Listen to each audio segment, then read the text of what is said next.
नेमिनाथ प्रभु श्री कृष्ण के कुल का वो रत्न जो एक पशु की चीख पर वैरागी बन गया।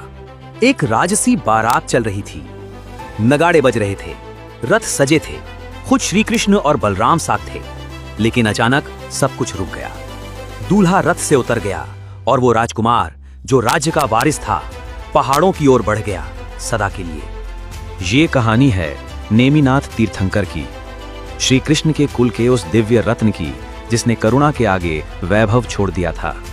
यदुवंश भारत का एक गौरवशाली वंश जिसे हरिवंश या हरिकुल भी कहा जाता है। इस वंश में जन्मे राजकुमार अरिष्टनेमि, जिन्हें हम नेमिनाथ कहते हैं।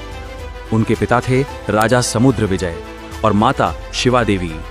समुद्र विजय वासुदेव यानी श्री कृष्ण के पिता के भाई थे। इस प्रकार नेमिनाथ श्री कृष्ण के चचेरे भाई थे। जिस कुल में श्री कृष्ण जैसे योगेश्वर जन्मे, उसी कुल में नेमिनाथ जैसे योगी भी हुए। एक युद्ध में धर्म लाए तो दूसरे तप में शांति। समय था नेमिनाथ के विवाह का। स्थान था जूनागढ़, गुजरात के राजप्रासाद। वधू थी राजकुमारी राजीमती, सौंदर्य और संस्कार की प्रतिमूर्ति। बारात भव्य थी। हाथी, घोड़े, रथ, संगीत, साज सज्जा और स्वयं श्री कृष्ण व बलराम जैसे परिजन साथ थे। ये कोई साधारण बारात नहीं थी, ये थी एक क्षत्रिय कुल की शान। पर क्षत्रिय का हृदय जब श्रमण परंपरा से जुड़ा हो तब वैभव के बीच भी वैराग्य छिपा होता है। जैसे ही बारात महल के द्वार पर पहुंची, नेमिनाथ को किसी करुण आवाज ने चौंका दिया। वो आवाज थी पशुओं के रुदन की, उनकी मांओं की चीत्कार की जो बाड़ों में बंद थीं।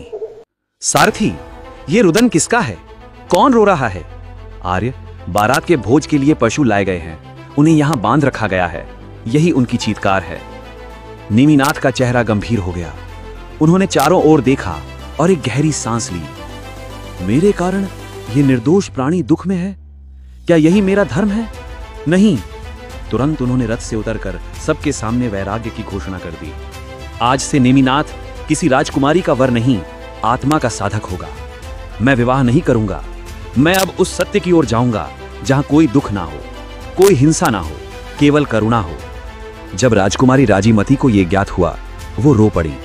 पर उनकी पीड़ा में मोह नहीं था, सम्मान था। उन्होंने भी संसार से विरक्ति ली और बाद में दीक्षा लेकर आर्यिका बनी। ये प्रेम का शिखर था जहां साथ ना होकर भी आत्मा जुड़ी रही। नेमिनाथ गिरनार पर्वत की ओर निकल गए, एकांत, ध्यान और तप के पथ पर।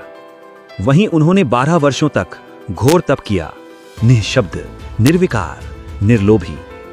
अंततः उन्हें प्राप्त हुआ कैवल्य ज्ञान और वे बन गए जैन धर्म के 22वें तीर्थंकर। राजा बन सकते थे, लेकिन बन गए तीर्थंकर, वे जिनके चरणों में लाखों आत्माएं मोक्ष की राह पाती हैं। श्री कृष्ण और नेमिनाथ एक ही कुल के दो चिराग, दो आदर्श।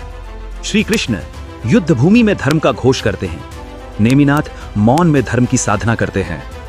एक ने अर्जुन को गीता सुनाई, दूसरे ने गिरनार पर ध्यान की गहराई दिखाई। नेमिनाथ का निर्वाण गिरनार पर्वत की 5वीं टोंक से हुआ। आज भी हजारों तीर्थयात्री उस पथ पर नतमस्तक होते हैं। जिस पथ पर उन्होंने कदम रखा वो आज भी करुणा और अहिंसा का पथ है।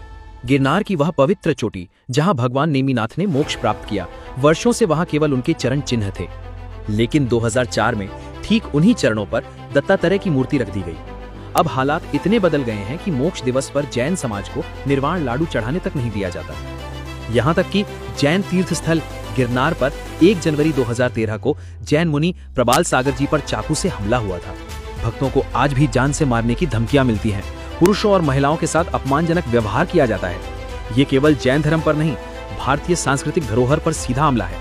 हम सभी भारतीय संस्कृति के रक्षकों से आग्रह करते हैं, आइए आगे आइए और गिरनार इस जैन तीर्थ पर जैन अधिकारों की पुनः स्थापना में साथ दें। जय गिरनार, जय नेमिनाथ, जय श्री कृष्ण।